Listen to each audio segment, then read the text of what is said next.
11-year-old Zoe Lewis told her fifth-grade class the truth. Her mother was a Navy SEAL. The laughter was immediate and merciless. Her teacher said women don't do that. The principal called it attention-seeking. And soon Officer Brent Carter was smirking as he arrested Amara Lewis for stolen valor, certain he'd exposed a fraud.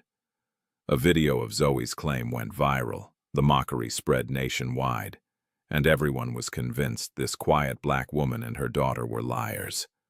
But what none of them knew, what they couldn't possibly imagine as they built their case and prepared for court, was that Amara Lewis had spent years in the shadows saving lives no one would ever know about, and the team of warriors she'd served with had been watching everything. Today, that courtroom was about to discover exactly what happens when you call a SEAL a liar. Just before we get back to it, I'd love to know where you're watching from today, and if you're enjoying these stories, make sure you're subscribed. The morning air was crisp as 11-year-old Zoe Lewis walked toward Riverside Elementary School, her backpack bouncing against her small frame with each step. The bag looked almost comically oversized on her, stuffed with textbooks and a lunch her mother had carefully packed before dawn. Zoe's face carried that particular expression of determination that children wear when they're trying to appear braver than they feel. Near the school's flagpole, 3 older veterans gathered in their familiar ritual, preparing to raise the American flag. Mr. Patterson, a Vietnam vet with silver hair and kind eyes, smiled as Zoe approached. "Morning, Zoe," he called out warmly.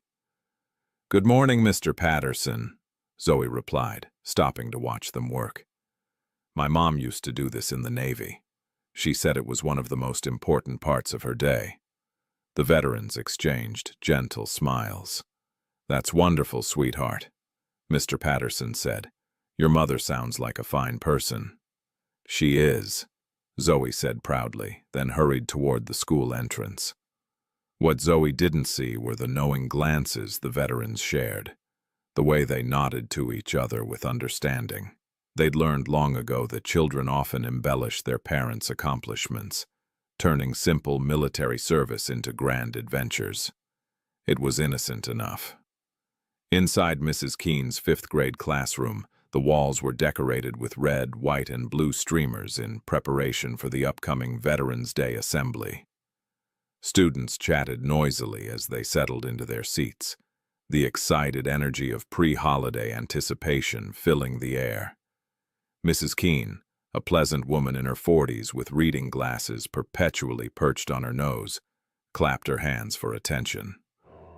"All right, class, settle down. Today we're going to start our Veterans Day projects. I want each of you to think about veterans you know or have learned about." Hands shot up around the room. Tyler Mitchell called out without waiting to be recognized. "My grandpa was in the Army." "That's wonderful, Tyler," Mrs. Keene acknowledged. "Who else?" Zoe's hand went up slowly. When Mrs. Keene nodded at her, she spoke clearly. "My mom was in the Navy. She's a SEAL." The classroom went silent for a beat, then erupted in snickers and giggles. Mrs. Keene's expression shifted to something between embarrassment and pity. "Honey," she said, her voice taking on that particular tone adults use when they're trying to correct a child gently. "Women don't do that. Maybe your mom was in the Navy, but she couldn't have been a SEAL." "But she was," Zoe insisted, feeling her cheeks grow hot. "She told me about her missions and everything." More laughter rippled through the classroom. Jake Henderson, an 8th grader who'd been held back and towered over everyone else, snorted loudly. "Yeah, right, and my mom's an astronaut." "That's enough," Mrs. Keene said, though she was fighting back her own awkward smile. "Zoe, we'll talk about this later. For now, let's move on." Zoe sank into her seat, her eyes burning with tears she refused to let fall. She'd learned from her mother that tears were private things, not weapons or shields to use in public. But the humiliation felt like fire in her chest. The morning dragged on with agonizing slowness. By lunchtime, Zoe had already been called to Principal Harris's office. She sat in the chair across from his massive desk, her feet barely touching the floor, while he reviewed a note from Mrs. Keene. Principal Harris was a stern-faced man in his 50s with thinning hair and a perpetually tired expression. He looked at Zoe over the rim of his reading glasses. "Zoe, Mrs. Keene tells me you were disrupting class today with some rather fanciful stories about your mother." "They're not stories," Zoe said quietly. "They're true." "Young lady," he sighed, leaning back in his chair. "I understand that sometimes children want their parents to seem more exciting than they are. But lying is a serious matter. It's attention-seeking behavior, and we can't have that in our school. I'm not lying. I'm going to have to call your mother and discuss this with her. If this behavior continues, we may need to take further action." Zoe bit her lip, knowing her mother would hate being dragged into school drama. Amara Lewis valued privacy above almost everything else. The idea of Principal Harris calling her made Zoe's stomach twist with guilt and anxiety. "Can I go now?"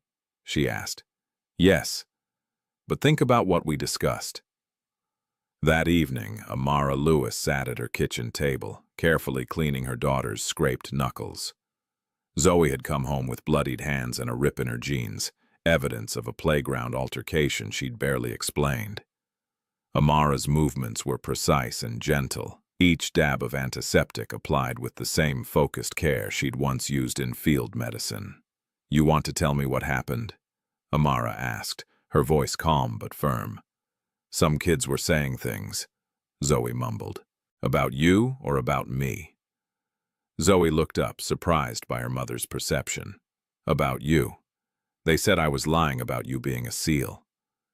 Amara's jaw tightened almost imperceptibly, but her hands never stopped their careful work. "And you defended me with your fists." "I defended the truth." For a moment, Amara's eyes softened. She finished bandaging Zoe's knuckles, then cupped her daughter's face gently. "Listen to me, baby. You don't have to prove anything to anyone. Strength doesn't shout. Real strength is quiet. It's knowing who you are even when nobody else believes it." "But it's not fair," Zoe protested. "Why won't they believe me?" "Because people have small imaginations," Amara said simply. "They can't picture what they've never seen. That's their limitation, not yours. Don't you want them to know the truth?" Amara's expression grew distant for a moment, as if she were looking at something far away that only she could see. "The truth isn't for everyone, Zoe. Some truths are just for us." Before Zoe could respond, Amara's phone buzzed on the counter. She glanced at the screen, and Zoe saw something flicker across her mother's face. Not quite worry, but certainly alertness. "Go start your homework," Amara said. "I need to take this." Zoe reluctantly headed to her room but left her door cracked open. She heard her mother's voice drop to that particular tone she used sometimes, crisp and professional. "This is Lewis." "Yes, ma'am." "Understood." "When?" "I can be there in 40 minutes." "No, it won't be a problem." Zoe caught fragments of words that made her pulse quicken. "Recon. Classified. Situation assessment." These weren't the words of someone who'd simply served in the Navy years ago. These were the words of someone still connected to that world. When Amara ended the call, she stood in the kitchen for a long moment, staring out the window into the darkening evening. Zoe watched her mother's reflection in the glass and saw something she rarely glimpsed. The soldier beneath the single mother. The warrior hidden inside the woman who packed lunches and attended parent-teacher conferences. The next day at school was worse. Word had spread about Zoe's claims, amplified by social media and whispered conversations. During recess, a group of older kids formed a circle around her near the basketball courts. Jake Henderson led the group, his phone held up to record. "Hey everyone, it's Soldier Girl. Tell us more about your mom's secret missions." "Leave me alone," Zoe said, trying to push past them. "What's wrong?" taunted Madison Phillips, a popular 8th grader with a cruel smile. Your imaginary SEAL mom can't save you. My mom is real and she did serve, Zoe shot back. Just because you can't believe it doesn't make it false. Prove it, Jake challenged. Show us a picture of her in one of those uniforms. She doesn't keep those pictures around. A lot of what she did was classified. This brought fresh waves of laughter. Classified, Madison repeated mockingly. Oh, that's convenient. My mom's a superhero, but all the evidence is classified. Zoe felt her fists clenching again, but she remembered her mother's words. Strength doesn't shout. Instead, she looked Jake dead in the eye and said something she'd heard her mother say once during a phone call.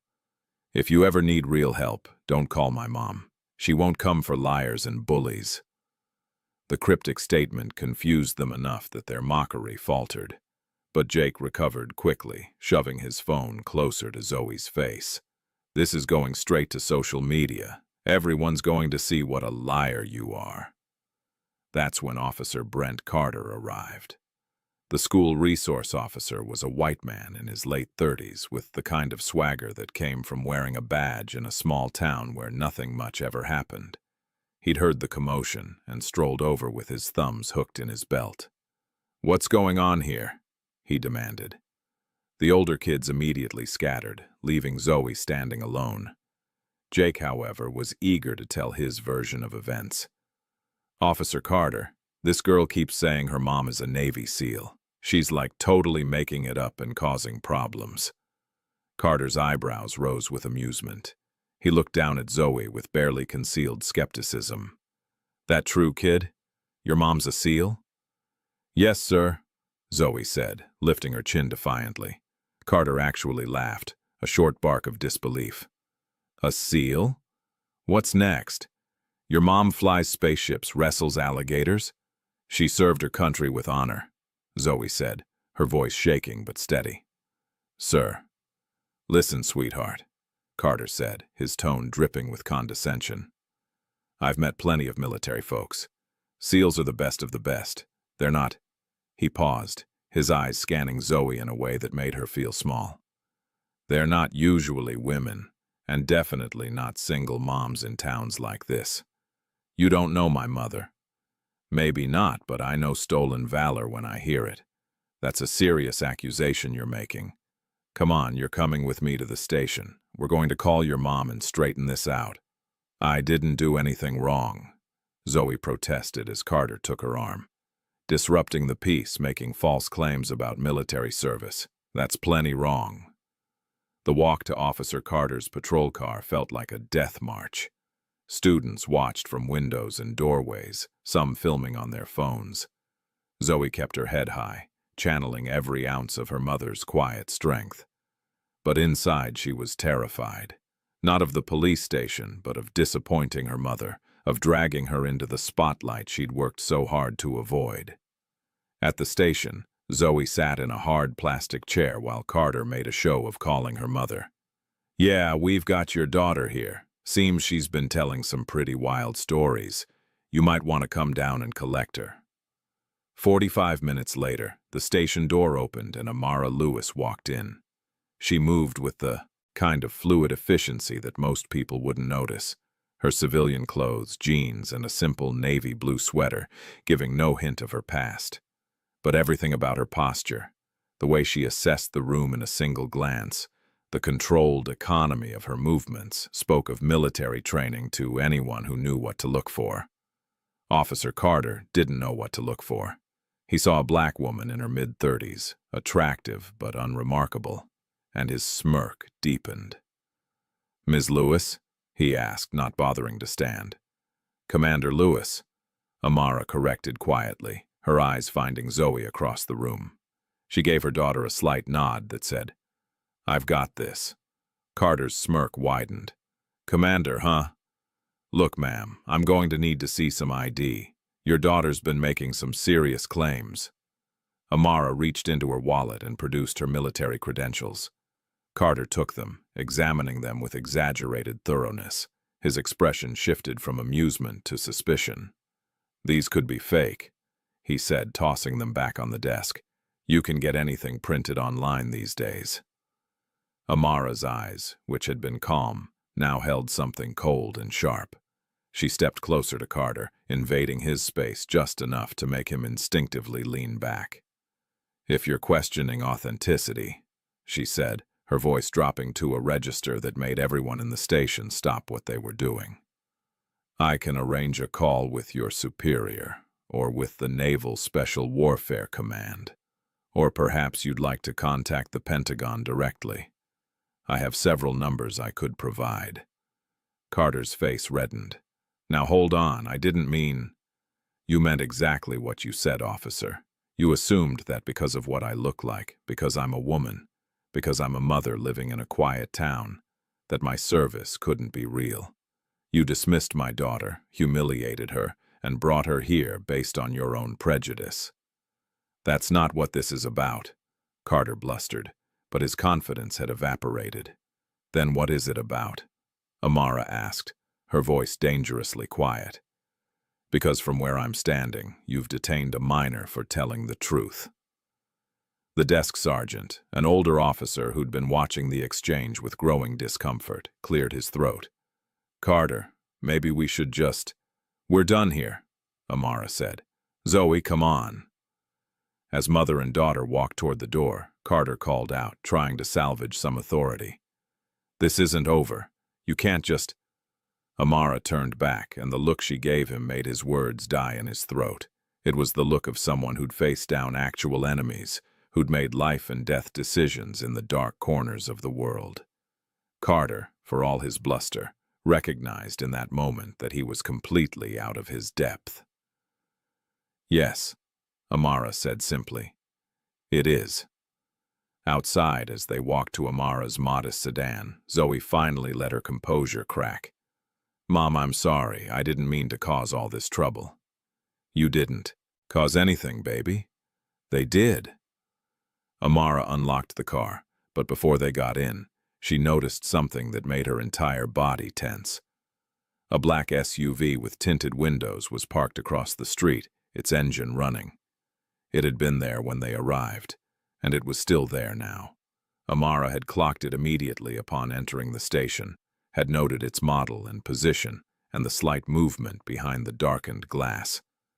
As they pulled out of the parking lot, the SUV followed at a careful distance. Mom? Zoe asked nervously, seeing her mother's eyes flick to the rearview mirror. Is someone following us?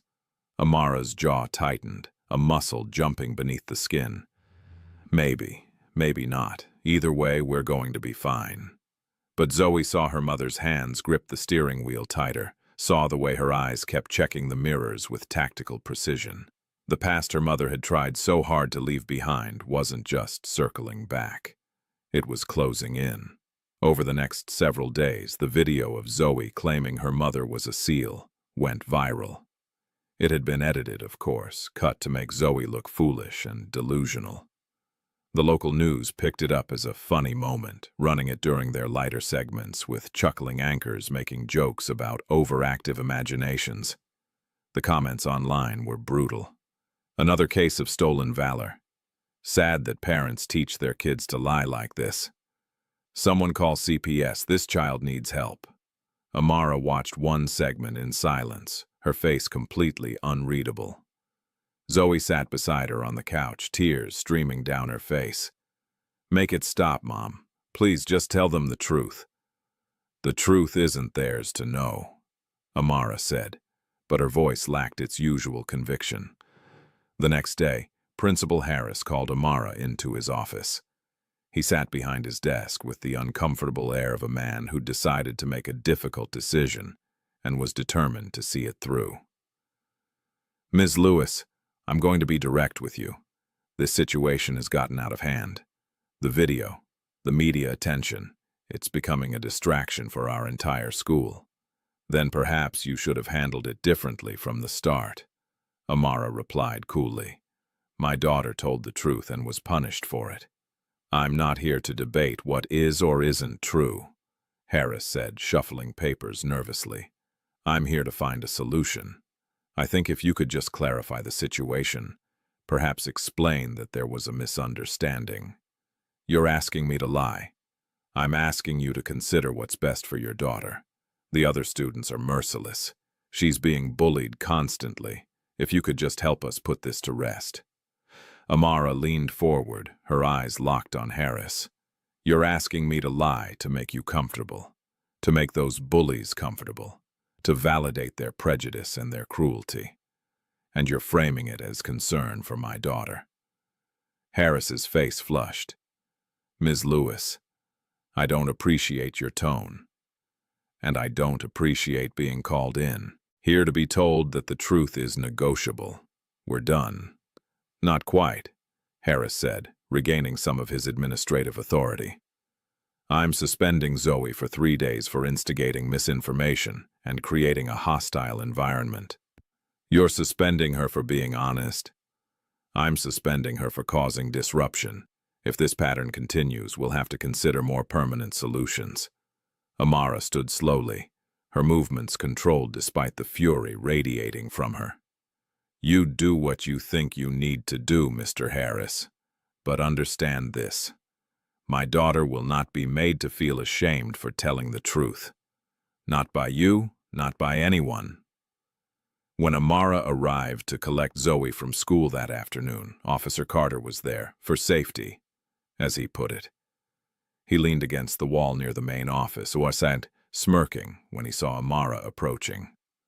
"Didn't think SEALs handled PTA meetings," he called out, loud enough for others to hear. Amara stopped walking and turned to face him. She didn't raise her voice, didn't show any visible anger. She simply stepped close enough that Carter could feel the intensity radiating from her. "You're right," she said quietly.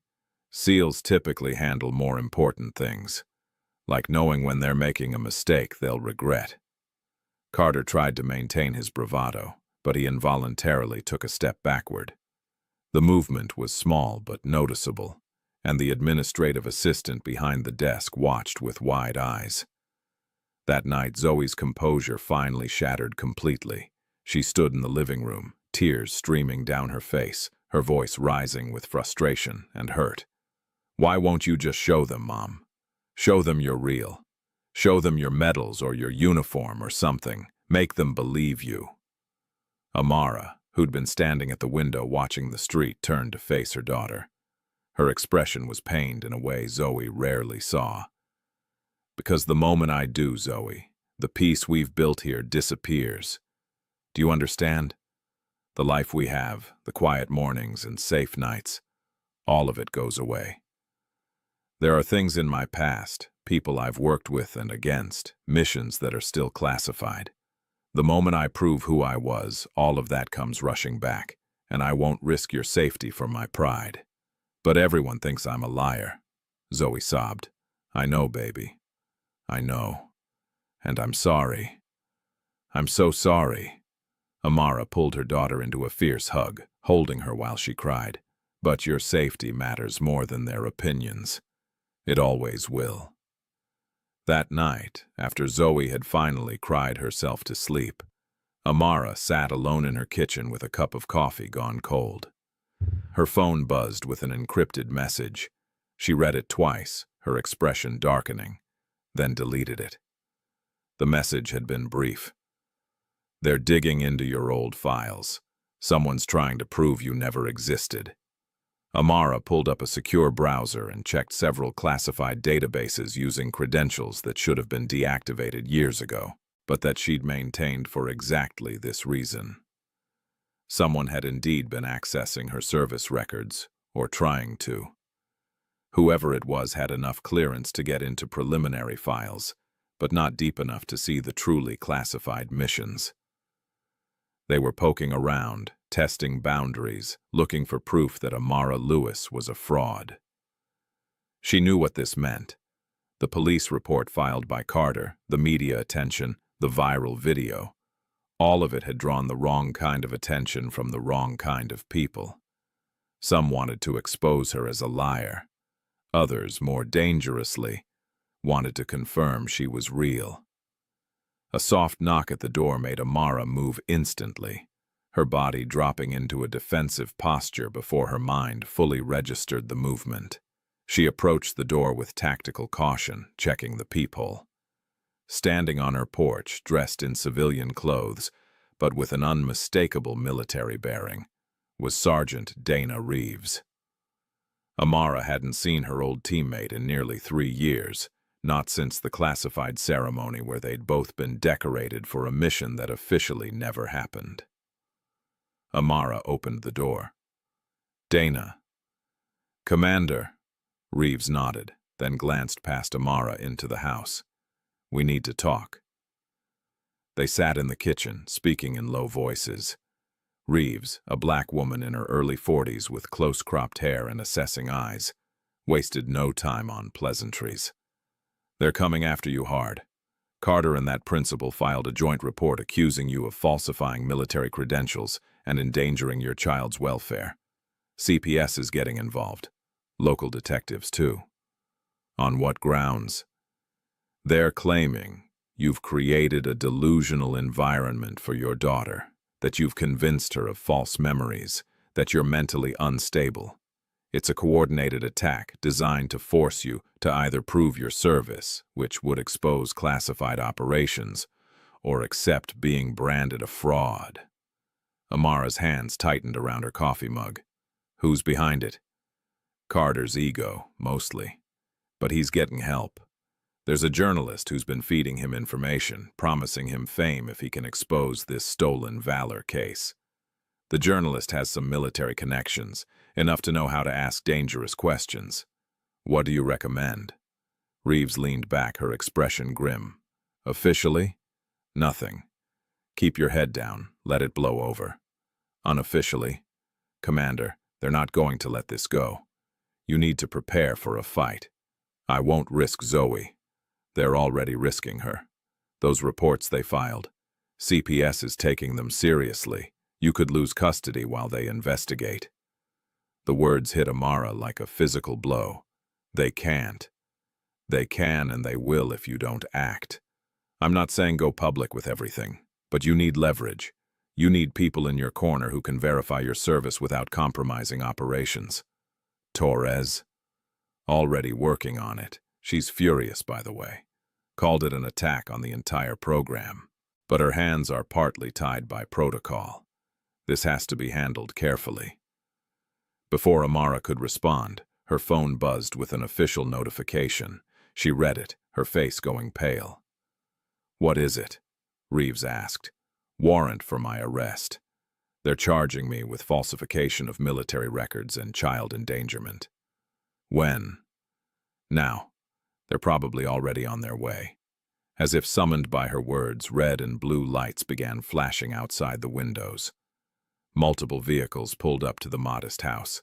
Amara stood slowly, every muscle in her body coiled with tension. "Zoe," she said quietly. "I'll stay with her," Reeves promised. "I'll make sure she's safe. Don't let them take her. Promise me, Dana." "On my life, Commander." The pounding on the door was aggressive, authoritative. Amara opened it to find Officer Carter flanked by 2 other officers and a detective she didn't recognize. "Amara Lewis," Carter said, his satisfaction barely concealed. "You're under arrest for falsification of military credentials, obstruction of justice, and child endangerment." "Those charges are fabricated," Amara said calmly. "We'll verify your claims in court. Until then, you're coming with us." Zoe appeared at the top of the stairs, woken by the commotion. When she saw the officers, saw her mother being handcuffed, she screamed, "No, you're making a mistake. My mom didn't do anything wrong." "Zoe, listen to me," Amara called out as they led her toward the door. "Remember what I taught you. Remember who you are. Dana will take care of you." "Mom?" Zoe tried to rush down the stairs, but Reeves caught her gently, holding her back. As they loaded Amara into the patrol car, Carter leaned in close. "You should have just admitted the truth from the start. Would have saved everyone a lot of trouble." Amara looked at him with such cold intensity that his smile faltered. "The truth is coming, Officer Carter. And when it does, I hope you're ready for it." As the patrol car pulled away, Zoe watched from the window, tears streaming down her face. Reeves stood beside her, one hand on the girl's shoulder, the other pulling out a secure phone. She dialed a number that rang in a secure facility 2 states away. When a voice answered, Reeves spoke 3 words that set a series of events in motion. "She's in custody." There was a pause, then a calm, commanding voice responded. "Activate Protocol Lighthouse. Time to bring our people home." Reeves ended the call and looked down at Zoe. "Your mom's going to be okay, sweetheart. I promise you that." "How do you know?" "Because she's not alone. She never was. And it's time everyone learned exactly who Amara Lewis really is." Outside, in the shadows beyond the streetlights, engines quietly started. Vehicles that had been stationed at carefully calculated positions began moving with synchronized precision. In military facilities across the region, secure communications flickered to life. A team that had been scattered, living quiet. Civilian lives received the call they'd hoped would never come but had always been ready to answer. The countdown had begun. The truth was mobilizing. And when it arrived, it would storm through that courtroom with the force of justice too long denied. The fluorescent lights in the county courthouse flickered with an irritating buzz that seemed to match the tension in the air. Amara's case had been fast-tracked through the system, with suspicious speed. Within 72 hours of her arrest, she faced charges of false representation and obstruction of justice. The hearing was scheduled for Monday morning, giving her legal team almost no time to prepare a proper defense. Her court-appointed attorney, a young man fresh out of law school named David Mills, seemed overwhelmed by the complexity of the case. He sat across from Amara in the attorney conference room, papers spread across the table, his expression increasingly anxious. "Commander Lewis, the problem is that most of your service record is classified. I can't access it, which means I can't use it to defend you. Without concrete proof, this becomes your word against theirs." Amara sat perfectly still, her hands folded on the table. "I understand the difficulty, Mr. Mills, but I won't compromise national security to save my reputation." "It's not just your reputation at stake," he reminded her gently. "It's your freedom and your daughter." That struck home. Amara's composure cracked just slightly, a flicker of pain crossing her face. "Where is Zoe now?" "She's been placed in temporary foster care with the Hendersons. It's standard procedure during investigations like this." Amara's jaw clenched. The Hendersons were strangers. Her daughter was sleeping in a strange house, surrounded by strange people, all because the system had decided she was a threat. Meanwhile, in a modest home on the other side of town, Zoe sat on an unfamiliar bed in an unfamiliar room, staring at her phone. The foster family seemed nice enough.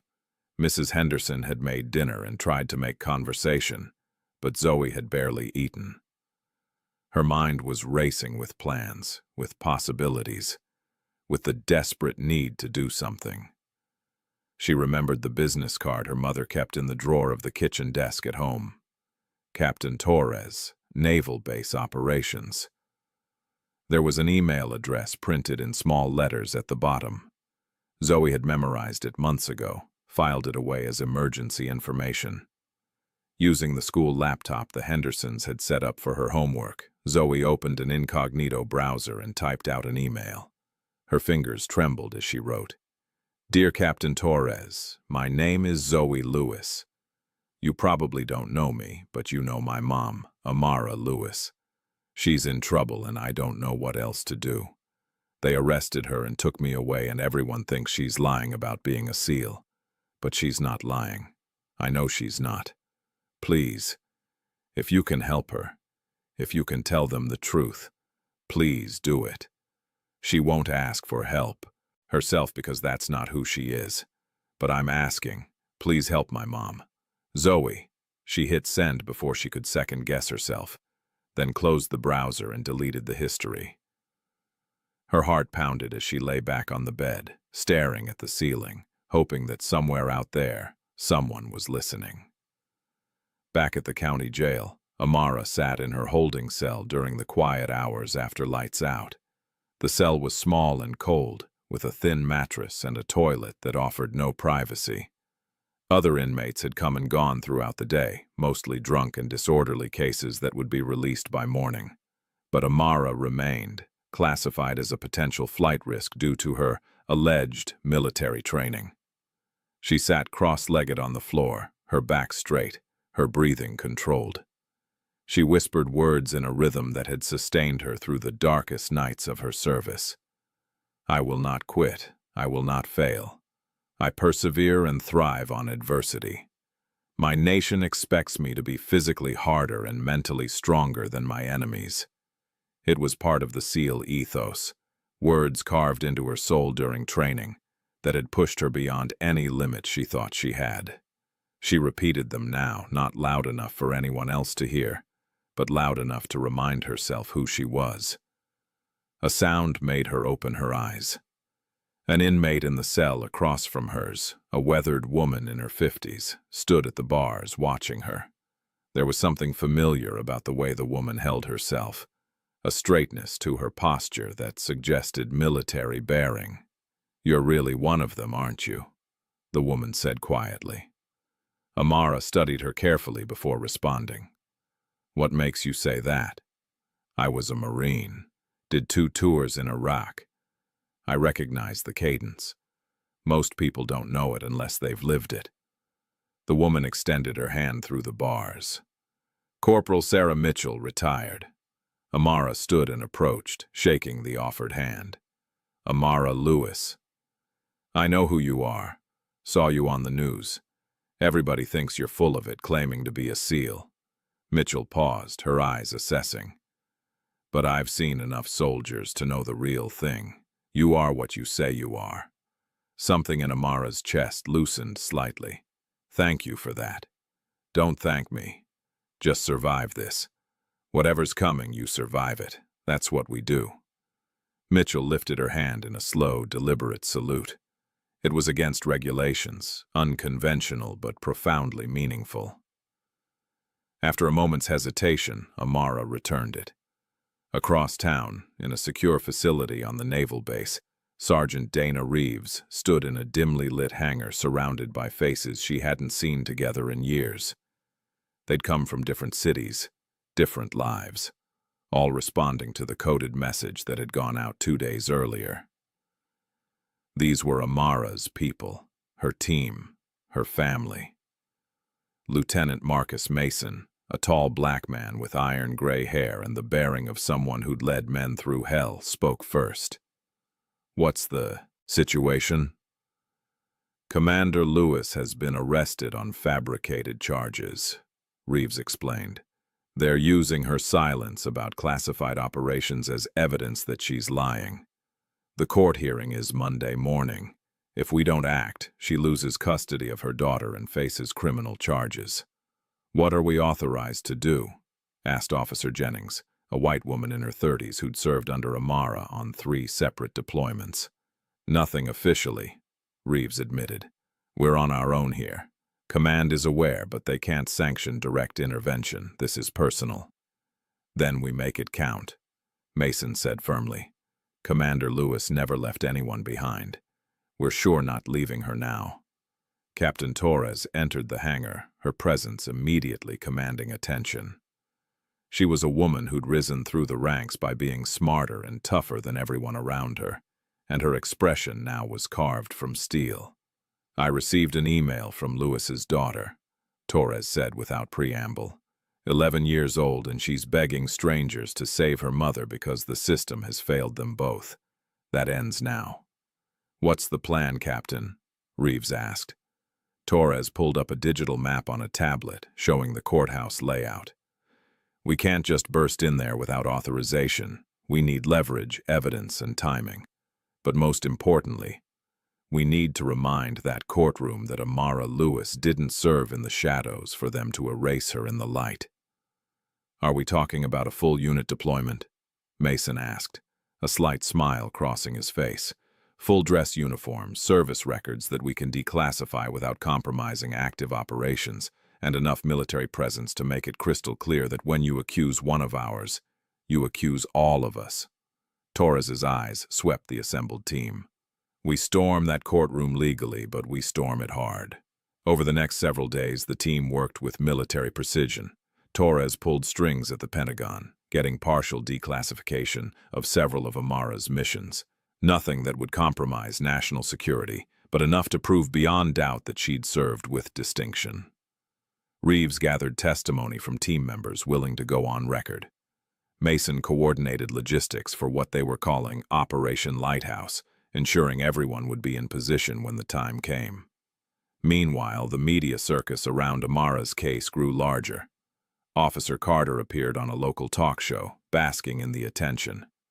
The host, a middle-aged man with perfect hair and a condescending smile, lobbed him softball questions. "Officer Carter, you were the one who really brought this case to light. What made you suspicious?" Carter leaned back in his chair, radiating false modesty. "Well, Jim, it's really about protecting the integrity of our military. When someone claims to be a SEAL, especially someone who, let's be honest, doesn't fit the profile, we have a duty to investigate. And by doesn't fit the profile, you mean? I mean a single mother living quietly in a small town. No visible signs of that kind of elite service. If she's really a SEAL, I'm the president." The audience laughed at his joke. In her office at the naval base, Captain Torres watched the clip with an expression of cold fury. Beside her, Reeves muttered a string of curses under her breath. "He has no idea what's coming," Torres said quietly. "Should we warn him?" Reeves asked with dark humor. "Where would be the fun in that?" Zoe watched the same clip on her borrowed laptop in her foster room. Tears of frustration streamed down her face. How could people be so blind? How could they mock something they didn't understand? That night she made a decision. The Hendersons were kind but distracted, busy with their own children and routines.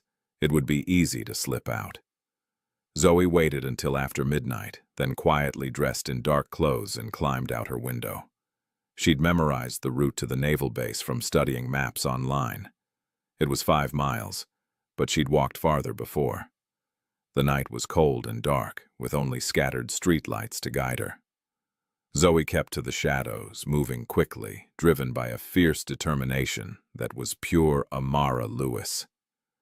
She had her mother's eyes, her mother's stubborn chin, and right now, her mother's absolute refusal to give up. She reached the base gates just as dawn began to lighten the eastern sky. The security guard, a young man who looked barely out of his teens, stared at her in confusion. "Kid, what are you doing here?" "I need to see Captain Torres," Zoe said, lifting her chin. "It's about my mother, Commander Amara Lewis." The guard's expression shifted from confusion to recognition. "You're her daughter, the one from the news?" "Yes, sir, and I'm not leaving until someone listens to me." The guard studied her for a long moment, seeing something in this small, determined girl that reminded him of the officers he respected most. He picked up his phone. "Let me make a call." 20 minutes later, Zoe sat in Captain Torres' office, a blanket wrapped around her shoulders and a cup of hot chocolate in her hands. Torres sat across from her, and the kindness in her eyes made Zoe want to cry all over again. "Your mother is an extraordinary woman," Torres said gently. "One of the finest soldiers I've ever known." "Then why won't anyone help her?" Zoe asked, her voice breaking. "We are helping her, Zoe. I promise you that. But we have to do it the right way, through proper channels and official procedures. Your mother taught us that discipline matters, that we can't just act on emotion. What if it's too late?" Torres leaned forward, her expression intensifying. "Do you know what your mother did on her last classified mission? She led a team into hostile territory to extract 15 Allied soldiers who'd been captured. She was shot twice, once in the shoulder and once in the leg. But she didn't stop until every single one of those soldiers was safe. That's who your mother is. She doesn't quit, and neither do we. Torres stood and walked to a file cabinet, removing a folder. She opened it to reveal photographs. Zoe gasped. There was her mother, years younger, but unmistakably her, in full tactical gear. Face camouflaged, weapon in hand, standing with a team of similarly equipped soldiers. In another photo, she was receiving a medal from a high-ranking officer. In another, she was teaching a group of recruits, her posture authoritative and commanding. She's everything she said she was, Zoe whispered. Yes, and on Monday, the whole world is going to see it. Torres showed Zoe more photos, told her carefully edited stories of Amara's service, and by the time she finished, Zoe's tears had dried. Her mother was real. Her mother was a hero. And soon, everyone would know it. The weekend passed with agonizing slowness. Amara remained in her cell, stoic and silent, meditating and exercising in the limited space available. She knew something was happening, could feel the shift in energy around her, but she didn't know what. On Sunday evening, she received an unexpected visitor. David Mills arrived with a thick folder of documents, his expression transformed from anxious to determined. "Commander Lewis, I don't know how you did it, but we just received declassified service records, testimonials from decorated officers, and photographic evidence of your service. This changes everything." Amara's eyes widened slightly. "From where?" "Naval Special Warfare Command. Apparently, Captain Torres personally authorized the declassification of several mission files. Not enough to compromise security, but more than enough to prove you're exactly who you said you are." For the first time in days, Amara felt hope kindle in her chest. "When does the court see this?" "Tomorrow morning, first thing." Mills smiled. "I think you're going to walk out of that courtroom a free woman, Commander." That same evening, across town, the SEAL team made their final preparations. They gathered in the hangar one last time, checking uniforms, reviewing the plan, ensuring every detail was perfect. Reeves stood before them, her voice carrying the weight of command. "Tomorrow, we remind the world what it means to serve with honor. We remind them that our bonds don't break just because we take off the uniform. Commander Lewis stood for us in the dark places. Now we stand for her in the light." "Hoo-yah!" The team responded in unison, the SEAL battle cry echoing through the hangar. Monday morning arrived with clear skies and sharp sunlight. The courthouse steps were packed with reporters, protesters both for and against Amara, and curious onlookers drawn by the media spectacle. News vans lined the street, satellite dishes pointed skyward, cameras ready to capture whatever happened next. Inside, Zoe had been brought from her foster placement to attend the hearing. She wasn't supposed to be there, but Torres had pulled strings, arguing that the child had a right to see her mother vindicated. Zoe sat in the back row, wearing her best dress, her hands folded tightly in her lap. Amara was led into the courtroom in handcuffs, wearing an orange jumpsuit that couldn't diminish her bearing. When she saw Zoe, her composure nearly broke, but she held it together, giving her daughter a small nod of reassurance. Judge Malin, a white man in his 60s with silver hair and reading glasses, took his seat at the bench. He reviewed the case file with a frown, clearly uncomfortable with the media attention this case had generated. "This is a preliminary hearing in the matter of the state versus Amara Lewis. Ms. Lewis, you stand accused of falsifying military credentials and child endangerment. How do you plead?" Before Amara could respond, David Mills stood. "Your Honor, if I may, we have new evidence that I believe will resolve this matter quickly." Officer Carter sat in the gallery, smirking slightly. Principal Harris sat beside him, both men confident in their position. They'd collaborated on their testimony, rehearsed their statements, and believed completely that they'd exposed a fraud. Judge Malin gestured for Mills to proceed. "Let's see it." As Mills began distributing copies of the declassified files, Amara noticed something. The back doors of the courtroom had opened quietly, and someone had entered, then another, and another. They moved with synchronized precision, taking positions along the walls, men and women in full-dress Navy uniforms, medals gleaming on their chests, faces serious and professional. Reeves, Mason, Jennings, Torres. Others whose names Amara hadn't heard in years, but whose faces she'd never forgotten.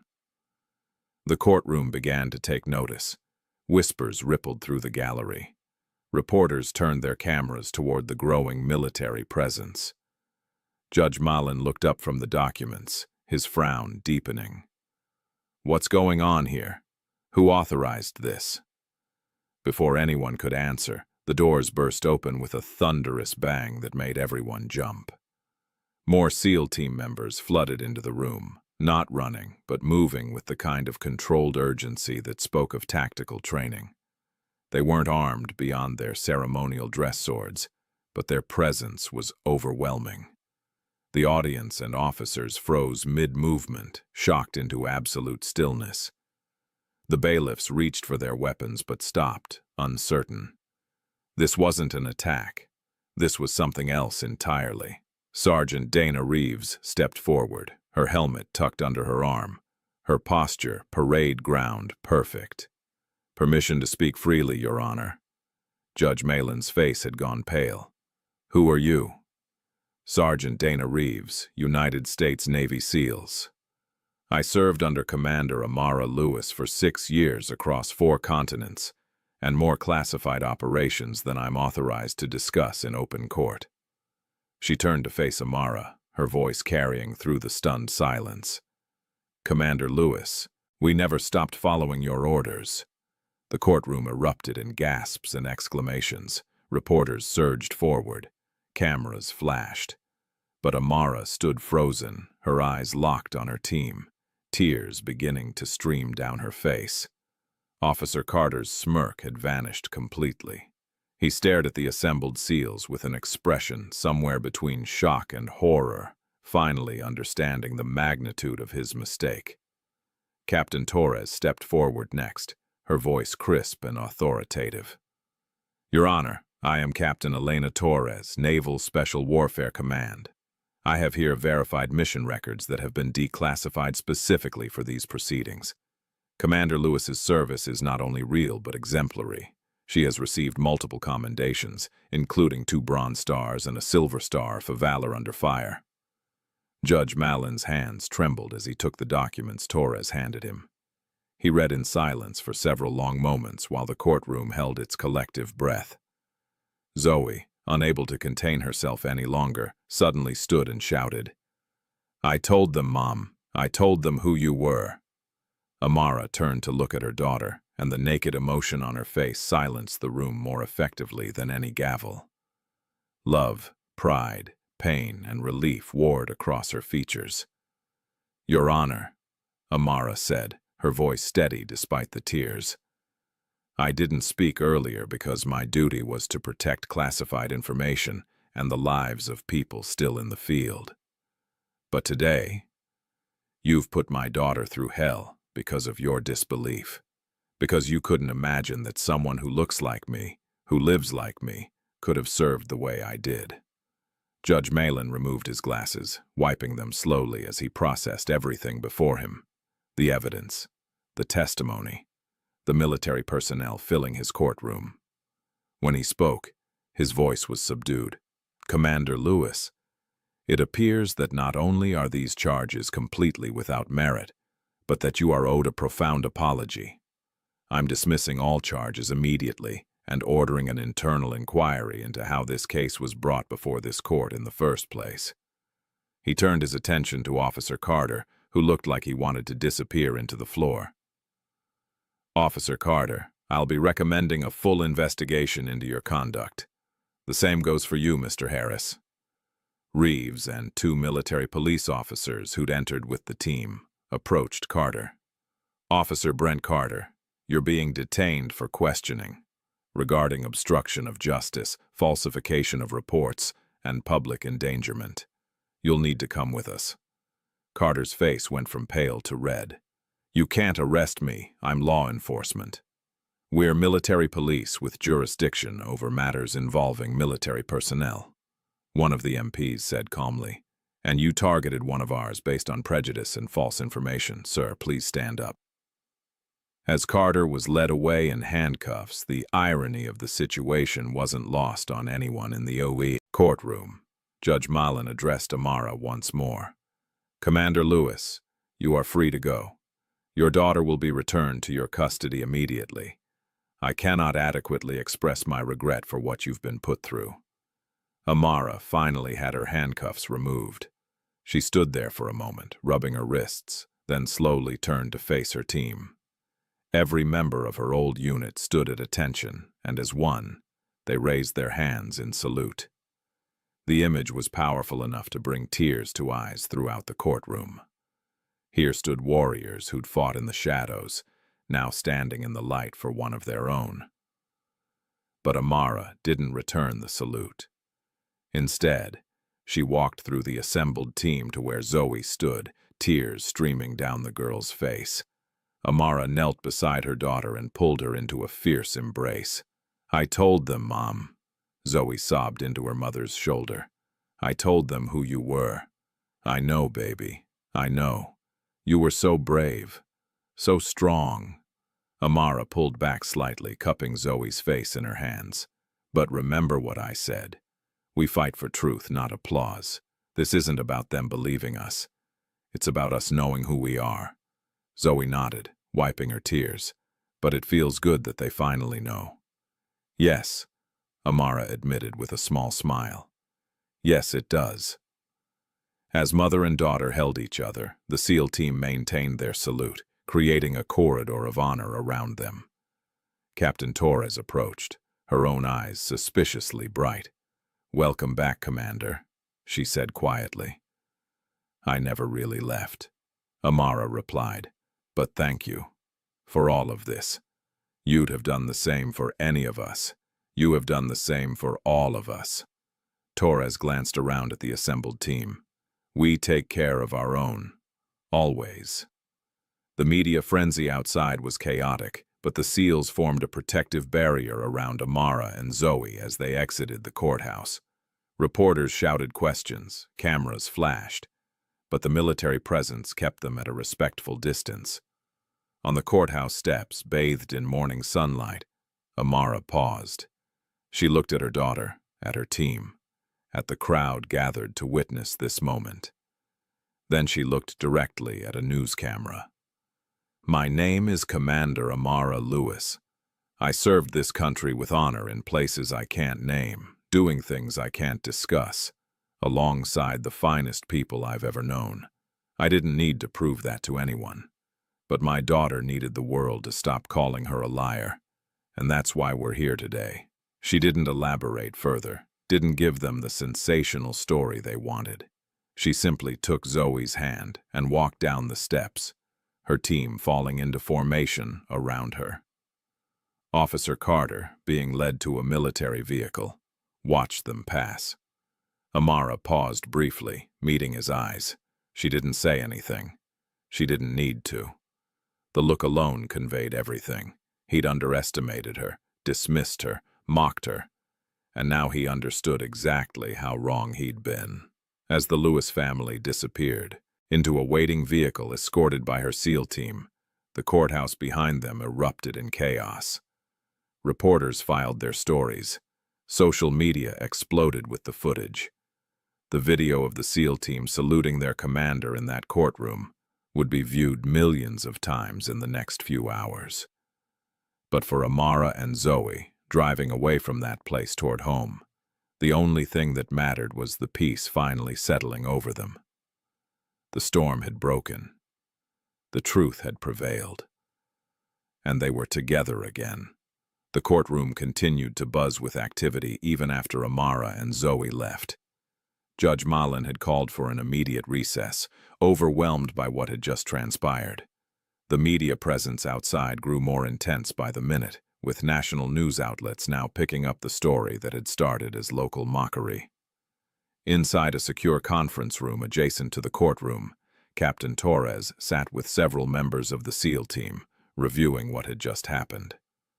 The unauthorized entry into a civilian court proceeding, even for just purposes, would have consequences. Sergeant Reeves leaned against the wall, arms crossed. "Think we'll catch heat for this?" "Absolutely," Torres replied without hesitation. But it was the right thing to do. Sometimes following orders means knowing when to break protocol for something bigger. Lieutenant Mason nodded. "Commander Lewis taught us that. Mission first, but never leave your people behind." Torres's phone buzzed with an encrypted message from Naval Command. She read it, her expression unreadable, then looked up at her team. "Washington wants a full debrief within 48 hours. They're calling it an unauthorized demonstration of military force in civilian space." "Worth it," Reeves said simply. "Agreed," Torres confirmed, "but there will be fallout. For all of us." Meanwhile, Amara and Zoe arrived back at their modest home, escorted by two unmarked security vehicles that Torres had insisted provide protection. The house looked exactly as they'd left it, yet everything felt different. The secret that had defined their quiet life was now public knowledge. Zoe walked through the room slowly, touching familiar things as if to confirm they were real. Amara watched her daughter, seeing the weight this ordeal had placed on such small shoulders. "Are you okay, baby?" Amara asked softly. Zoe turned, and her expression was complex, mixing relief with something else. Uncertainty, perhaps. "I don't know, Mom. Everything's different now. Everyone knows about you. Does that bother you?" "No. Yes. Maybe." Zoe sat on the couch, pulling her knees to her chest. "I wanted them to believe me so badly, and now they do. But it's weird. All those people taking pictures, asking questions. Is it always going to be like this?" Amara sat beside her, wrapping an arm around Zoe's shoulders. "I hope not. The media attention will fade eventually. People will move on to the next story. But some things have changed permanently. And we'll have to figure out how to handle that together. Do you wish I hadn't said anything? At school, I mean. If I'd just stayed quiet, none of this would have happened." "Don't you dare think that," Amara said firmly, tilting Zoe's chin up to meet her eyes. "You told the truth. You stood up for what was right, even when everyone doubted you. That takes courage I'm proud of. This mess isn't your fault. It's the fault of small-minded people who couldn't imagine a world bigger than their prejudices." Zoe leaned into her mother's embrace. "I was so scared when they took you away." "I know. I was scared too. Not of jail, but of losing you." Amara kissed the top of Zoe's head. "But we made it through. We're together. That's what matters." A knock at the door interrupted their moment. Amara tensed automatically, her body shifting into defensive readiness before she consciously recognized the habit. She checked the window and saw Dana Reeves standing on the porch, out of uniform now, wearing jeans and a casual jacket. Amara opened the door. "Dana, wanted to check on you both," Reeves said, stepping inside. "And to give you a heads up. The media is camped outside your street. Security's keeping them back, but they're persistent." "How long will they stay?" "Until they get their story or something bigger comes along." Reeves glanced at Zoe, then back to Amara. "Torres wanted me to tell you that she's handling things on the official end. The Navy's going to release a carefully worded statement confirming your service without compromising operational security." "What about the team? Will there be repercussions for what happened today?" Reeves smiled slightly. "Probably. But we knew what we were signing up for. No regrets, Commander." Over the next several days, the story exploded across every media platform. The footage of the SEAL team saluting Amara in that courtroom became iconic, shared millions of times with hashtags like Real Hero, Commander Lewis, and Women in Military trending worldwide. But not all the attention was positive. News outlets began digging into Amara's past, trying to find details about her classified missions. Some journalists praised her service. Others questioned whether the military display in the courtroom had been appropriate. Political commentators debated the role of women in combat. Everyone had an opinion. At Riverside Elementary, Zoe returned to school to find herself suddenly famous. Students who'd mocked her now wanted to befriend her. Teachers who doubted her now treated her with cautious respect. Mrs. Keene pulled her aside the first day back. "Zoe, I owe you an apology," the teacher said, her face flushed with embarrassment. "I should have believed you. I should have listened." "It's okay, Mrs. Keene," Zoe said quietly, though it wasn't entirely true. The hurt still lingered. "No, it's not okay. I let my assumptions cloud my judgment. That's not the kind of teacher I want to be." The attention at school was overwhelming. During lunch, a group of girls Zoe barely knew surrounded her table, asking rapid-fire questions about her mother. Did she really save people? Did she have guns? Did she kill anyone? The questions felt invasive, reducing her mother's complex service to sensational sound bites. Jake Henderson, the 8th grader who'd led the mockery, approached with genuine contrition. "Hey, Zoe. I just wanted to say I'm sorry for being such a jerk. Your mom's actually really cool." Zoe looked at him with the kind of steady gaze she'd learned from Amara. "My mom was always cool, Jake. You just couldn't see it." While Zoe navigated her new reality at school, Amara faced her own challenges. Morning talk shows wanted her for interviews. Publishers called offering book deals. A Hollywood producer left 3 voicemails about film rights. Every request was politely declined. But more concerning were the other calls. Unknown numbers that disconnected when she answered. Emails from addresses that looked official, but felt wrong. One message simply read, "Congratulations on your exposure. Some of us remember the Karachi operation. We should talk." Amara deleted it immediately and reported it to Torres, who promised to have military intelligence investigate. The past Amara had tried to leave behind wasn't just circling anymore. It was reaching out, testing, probing for weakness. One evening, while Amara was making dinner, she noticed a car parked across the street that hadn't been there before. Dark sedan, tinted windows, engine running. She watched it for several minutes through the kitchen window, her tactical instincts humming with warning. "Zoe, go upstairs and do your homework," Amara said calmly. "But Mom, I was going to help you cook." "Now baby, please." Something in her mother's tone made Zoe obey without argument. Once she heard Zoe's bedroom door close, Amara pulled out a phone number she'd hoped never to use. It rang twice before Torres answered. "We've got a situation," Amara said quietly. "Surveillance outside my house. Not friendly. I'll have a team there in 10 minutes. Don't engage unless necessary." "Understood." Amara moved through the house systematically, checking locks, closing curtains, positioning herself where she could see both the front and back entrances. Old training kicked in automatically, her body remembering skills that had kept her alive in far more dangerous situations than this.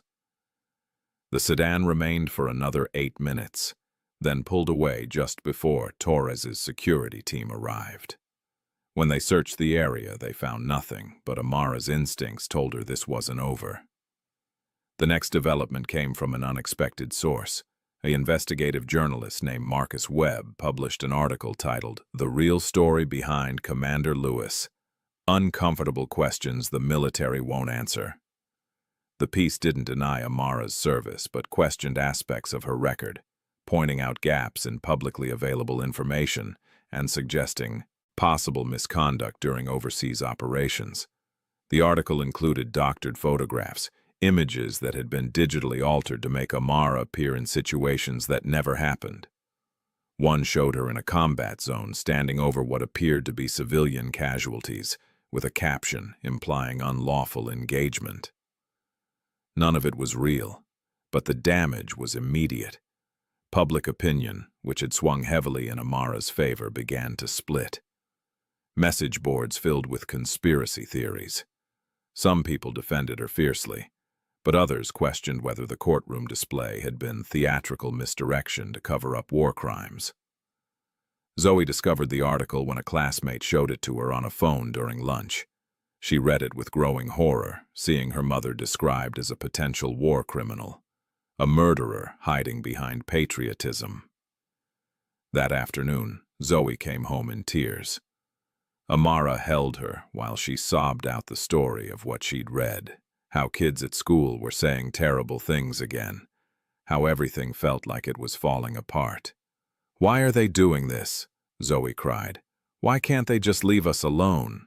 "Because the truth is complicated, and some people profit from confusion," Amara said, her voice tight with controlled anger. "That journalist didn't write that article to inform people. He wrote it for clicks, for controversy, for his career. But the pictures are fake. I was never in those situations. Those photos are fabrications designed to cast doubt." Amara pulled back to look at her daughter. "Zoe, listen to me. This is going to get worse before it gets better. There are people who can't accept what I represent. They'd rather destroy my reputation than admit their own biases. What do? We survive. We stay strong. And we trust that the people who matter know the truth." But that night, after Zoe was asleep, Amara sat alone in her darkened living room, staring at nothing. She'd faced enemy combatants, survived torture training, led missions where one mistake meant death. Yet this felt harder somehow. This was an attack, not just on her, but on her daughter's sense of safety and truth. Her phone buzzed. Dana Reeves calling. "I saw the article," Reeves said without preamble. "It's garbage. Torres is already working with military intelligence to trace the source of those fake photos. How long will that take?" "Too long. In the meantime, the narrative is shifting. Some media outlets are picking up Webb's story, running with it." Reeves paused. "Commander, I hate to say this, but you might need to consider making a public statement, fighting back. I don't owe anyone an explanation. No, you don't. But Zoe deserves to not have her mother slandered with lies." That hit home. Amara closed her eyes, weighing her options. Going public meant more exposure, more invasion of privacy, more risk. But staying silent meant letting the lies spread unchallenged. "I'll think about it," she finally said. The situation escalated to the next evening when Amara discovered that someone had broken into their home while they were out. Nothing obvious was stolen, but things had been moved, searched through. Her laptop was open when she'd left it closed. Zoe's room had been rifled through, drawers slightly ajar. Most concerning, Amara found a small listening device planted behind the living room bookshelf. She recognized the make and model, military-grade surveillance equipment that shouldn't be in civilian hands. She disabled the device carefully, then called Torres again. "We've been compromised. Someone broke in, planted surveillance. This is escalating beyond media attention." "Pack a bag," Torres said immediately. "You and Zoe need to relocate until we figure out who's behind this. I'm not running from my own home. Amara, as your friend and your former commanding officer, I'm telling you this isn't about pride. Someone is actively targeting you, and they have resources. Your daughter's safety comes first." Torres was right, and Amara knew it. "Where do we go?" "I've arranged a safe house on the naval base. Full security, monitored access. You'll stay there until we neutralize this threat." An hour later, Amara and Zoe were driving through the night toward the naval base, their belongings hastily packed. Zoe stared out the window, processing this latest upheaval in their already chaotic lives. "Is this because of me?" she asked quietly. "Because I told everyone about you?" "No, baby. This is because people are scared of strong women who don't fit their expectations. It's because I challenge their assumptions just by existing and succeeding." Amara reached over to squeeze Zoe's hand. What's happening isn't fair, and it isn't right, but we're going to get through it. Together, always together. At the naval base, they were escorted to a small but comfortable apartment in the secure housing section. Guards patrolled the perimeter. Access required biometric clearance. For the first time in days, Amara felt like she could breathe without watching over her shoulder. Torres arrived within an hour, bringing dinner and updates. Military intelligence has traced the fake photos back to a journalist named Webb, but he's claiming he received them from an anonymous source. We're digging deeper. And the surveillance equipment? That's more concerning. It's military grade, which means either it was stolen or someone with clearance provided it. We're investigating both possibilities. Zoe sat at the small dining table, picking at her food. Captain Torres, is my mom in danger? Torres looked at the girl with respect for her directness. There are people who don't like what your mother represents, but she's safe here, and we're working to make sure she stays that way. What about school, my friends? We're working on a security plan that will let you continue your normal life as much as possible, Torres assured her. This is temporary, Zoe, I promise. After Torres left, Amara helped Zoe settle into the unfamiliar bedroom. The girl looked small and lost in the standard-issue military housing, so different from their cozy home. Mom, are things ever going to be normal again? Amara sat on the edge of the bed, smoothing Zoe's hair. I don't know what normal looks like anymore, baby. But we'll find a new version of it. One where you don't have to hide who your mother is, where I don't have to pretend my service didn't matter. That might not be the normal we had before, but maybe it'll be better. How can it be better if people are lying about you and we have to hide? Because now you know that when people doubt you, there are others who will stand up for the truth. You learned that you're stronger than you thought, and I learned that I don't have to carry everything alone. Amara kissed Zoe's forehead. Those are good things, even if getting here was hard. Zoe considered this, then wrapped her arms around her mother's neck. I love you, Mom.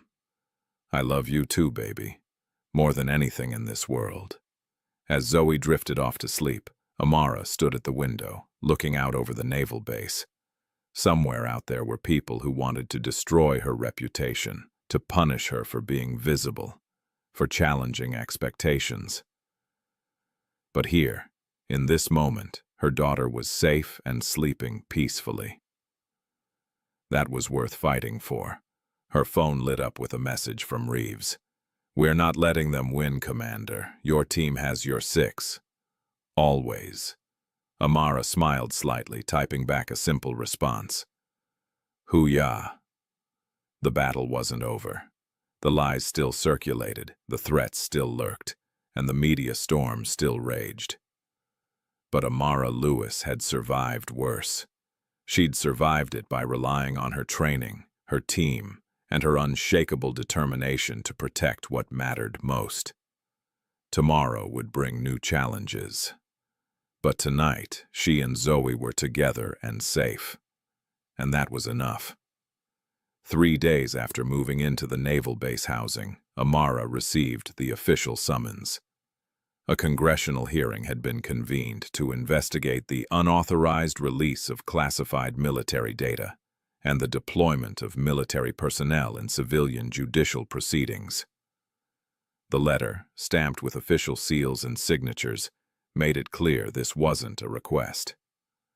Amara sat at the small kitchen table in their temporary quarters, reading the summons while Zoe got ready for school. The base had arranged for secure transportation to Riverside Elementary, complete with military police escort. It was necessary but conspicuous. Another reminder of how their lives had been irrevocably changed. Mom, are you okay? Zoe asked, noticing her mother's expression. Just some official business I need to handle, Amara replied, folding the letter. Nothing for you to worry about. But Zoe had learned to read her mother's tells, the slight tension in her jaw, the way her fingers tapped against the table. Is it bad? Amara met her daughter's eyes and decided on honesty. It's complicated. The government wants to ask questions about what happened in the courtroom. Some people think Captain Torres and the team shouldn't have done what they did. But they were helping you. They were telling the truth. I know, baby. But sometimes doing the right thing comes with consequences. Amara stood, helping Zoe with her backpack. Don't worry. We've faced worse. That afternoon, Captain Torres received the same summons. She sat in her office with Dana Reeves, reviewing the implications. They're going to try to make an example of us, Torres said grimly.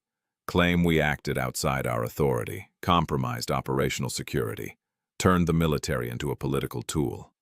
We saved Commander Lewis from a massive injustice, Reeves countered. That has to count for something. It does. But Washington doesn't like surprises, and we gave them a big one. Torres leaned back in her chair. The question is whether they'll see this as a breach of protocol or as a necessary defense of one of our own. What's your read? Could go either way.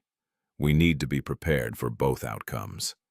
Meanwhile, the investigation into Marcus Webb's fake photographs had yielded results. Military intelligence traced the doctored images back to a server farm in Eastern Europe. But more significantly, they found Webb's financial records showing a payment of $50,000 from an account linked to a private security firm with known anti-military activism ties. When confronted with this evidence, Webb crumbled. In a recorded interview with military investigators, he admitted he'd been approached by the firm with a proposition: discredit Commander Lewis in exchange for money and exclusive access to inside sources for future stories. He'd taken the deal, believing Amara was likely a fraud anyway. The revelation hit the news cycle like a bomb. Headlines shifted overnight from questioning Amara's service to exposing the conspiracy against her. Webb's journalistic career imploded. The private security firm faced federal investigation. Public opinion swung back in Amara's favor, but the damage to her sense of safety remained. At school, Zoe's project on Women Who Protect Us had taken on new significance. Her teacher, Mrs. Keene, asked if she'd be willing to present it to the entire school assembly. Zoe was nervous but agreed, wanting to honor her mother properly. The assembly was held on a Friday morning, with students from all grades packed into the gymnasium. Zoe stood at the podium, a slideshow of carefully selected images behind her, and began to speak. My name is Zoe Lewis, and my mom is Commander Amara Lewis, a decorated Navy SEAL. A few months ago, nobody believed me when I said that. They laughed at me. They called me a liar. Even some adults didn't believe me. The gym was completely silent, every eye on the small girl speaking with surprising confidence. But the truth doesn't change just because people don't believe it. My mom served our country in places she can't talk about, doing things she can't describe, saving lives that will never know her name. She didn't do it for recognition or praise. She did it because she believed in protecting others. Zoe's voice grew stronger. I learned something from all of this. Being doubted doesn't make you wrong. Being different doesn't make you less. And sometimes the strongest people are the ones who stay quiet until they absolutely have to speak. The slideshow behind her showed images Torres had provided. Amara in training, receiving commendations, standing with her team. Nothing classified, but enough to show the reality of her service. My mom taught me that strength doesn't shout, it stands. And I hope all of you remember that the next time someone tells you something that seems impossible. Maybe it's not impossible. Maybe you just haven't imagined it yet. The applause that followed was genuine and sustained. Students who'd mocked Zoe weeks earlier now looked at her with respect. Mrs. Keene had tears in her eyes. Principal Harris, attending the assembly, sat with his arms crossed, his expression unreadable. A video of Zoe's speech was posted online by a proud parent and went viral within hours. News outlets picked it up, running segments on the girl who stood up for truth. The clip showed Zoe's composure, her eloquence, her refusal to be diminished by doubt. Amara watched the video on her phone that evening, tears streaming down her face. Torres sat beside her in the base housing living room, smiling. "She's got your strength," Torres observed. "She's got her own strength," Amara corrected. "I just hope I haven't ruined her childhood with all this." "Are you kidding? You've given her the greatest gift possible. You've shown her that truth matters, that standing up for yourself matters, that being underestimated is just an opportunity to prove people wrong." The congressional hearing was scheduled for the following Tuesday in Washington. Amara, Torres, and Reeves flew to the Capitol together, a unified front facing whatever judgment awaited them. The hearing room was formal and intimidating, with high ceilings and dark wood paneling. Committee members sat at an elevated bench looking down at the witness table where Amara would sit. Cameras lined the back of the room, broadcasting the proceedings live.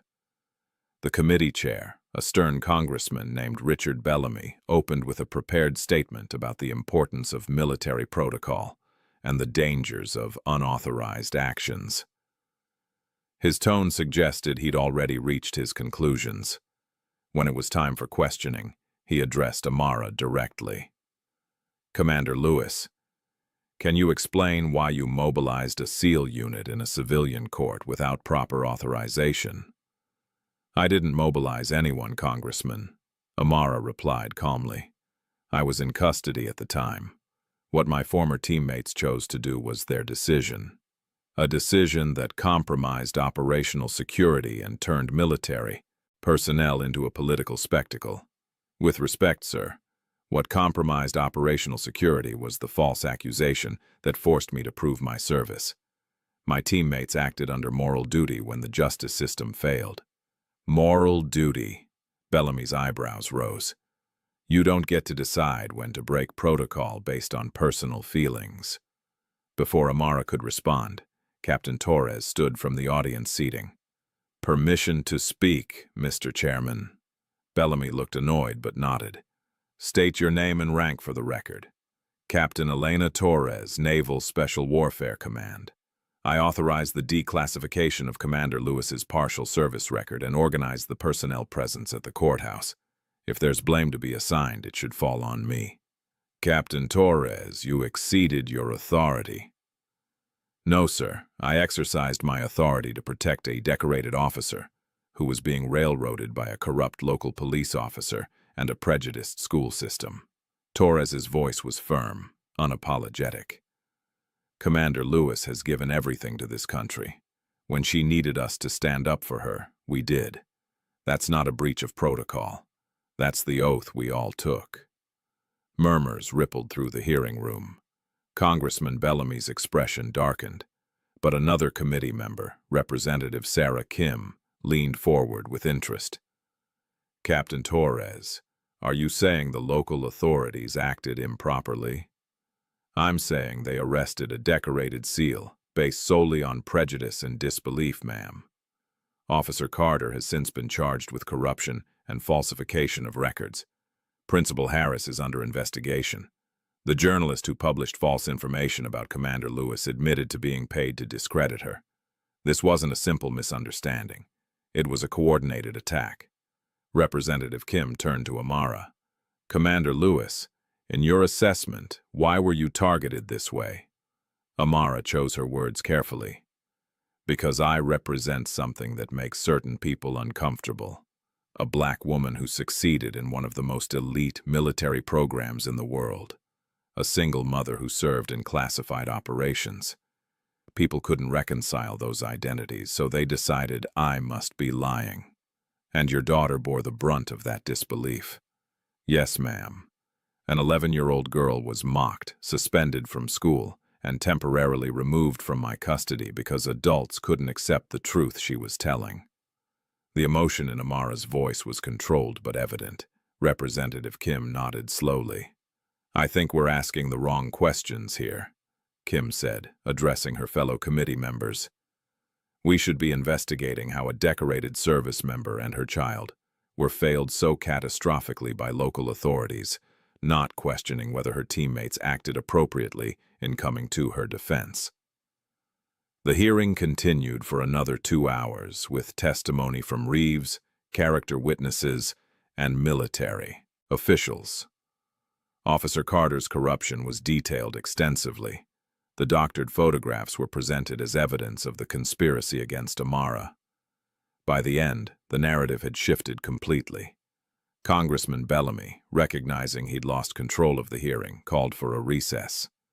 When they reconvened, his tone was notably different. "Commander Lewis, it appears this committee owes you an apology. The actions taken by your former teammates, while unconventional, were in response to a genuine injustice. This hearing is adjourned, and all charges of impropriety are dropped." He paused, then added with visible reluctance, "Thank you for your service." Outside the Capitol building, reporters swarmed. Amara stood at a microphone, flanked by Torres and Reeves, making a brief statement. "I served this country because I believed in protecting people who couldn't protect themselves. I never expected to need that same protection here at home. But when I did, my teammates stood up. That's what we do. We take care of our own." She didn't take questions, simply walked away with her team, climbing into a waiting vehicle. But before the door closed, one reporter shouted, "What's next for you, Commander?" Amara paused, looking back. "I'm going home to my daughter. Everything else can wait." 6 months later, life had found a new rhythm. Amara and Zoe returned to their house, though security measures had been significantly upgraded. The media attention had finally faded to manageable levels. Zoe thrived at school, her confidence bolstered by everything they'd survived. One afternoon, a letter arrived from the Navy. Amara opened it at the kitchen table while Zoe did homework. "What is it, Mom?" "Captain Torres has been promoted to Commander of Naval Special Warfare Operations," Amara read aloud, smiling. "And she's citing my case as proof of the need for moral leadership under fire." "That's good, right?" "Very good." Another letter announced that a new SEAL training unit would be established, unofficially nicknamed Team Lewis by those in the program. It would focus on preparing diverse candidates for special operations, breaking down barriers that had kept people like Amara from being recognized. Reeves visited that weekend, bringing news that Officer Carter had been convicted of corruption and sentenced to 5 years. Principal Harris had quietly resigned, accepting a settlement to avoid further investigation. "Justice moves slowly, but it moves," Reeves said, sitting in Amara's living room with a cup of coffee. "I told them not to name a unit after me," Amara said, though she was smiling. "You know how this works, Commander. You don't get to control your legacy. You just get to build it." At school, Zoe had been awarded the principal's leadership prize for courage and truth.